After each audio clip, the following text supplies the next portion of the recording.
Alright, in this video I'm just going to show you how you can take the data that you got from your research and create a chart from it, like a text, or not a text, but a bar chart. So here's all our data in this spreadsheet. At the bottom I've gone ahead and summarized all of the general data for the class. Also down here there's a graph, and this contains the graph of information from all students. But what you need to do is compare this with your data. So what I did is I created a new sheet down at the bottom here for each one of you that did research. And all you need to do is when you click on your data, um, it'll show just the data that you got from your surveying. But then I went and summarized that here. So I created some formulas here and summarized your data. So what you need to do is to create a graph or a bar chart from this information. Let me show you how to do that. So what you want to do is highlight that information, the summary information, not the information above, just this. And don't go too far, just highlight just that data there. Okay, then click on Insert. And then over here, there's a recommended chart, but I found that this one works real well.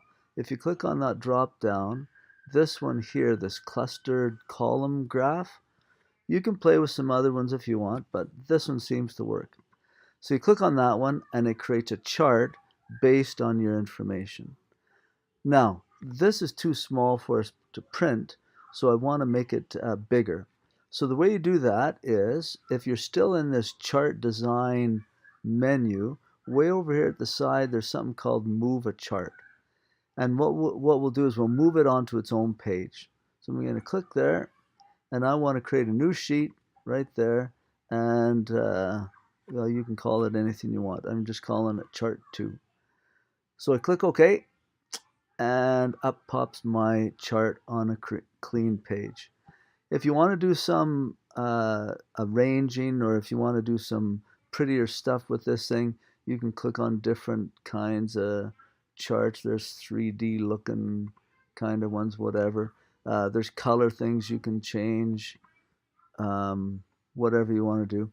So once you finish that, once you've got it looking like you want it to do, oh, one last thing you have to do is change that chart title.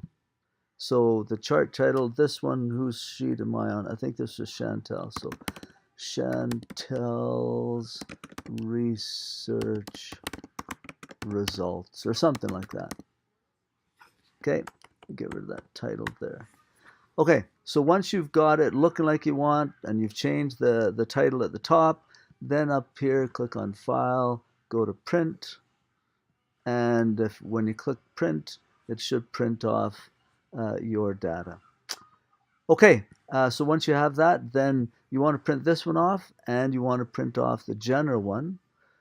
A comment or two on how your data chart compares with the general class data chart. Attach those to the worksheet, the Observing Human Traits worksheet, and submit it to me. All right, hopefully that helps.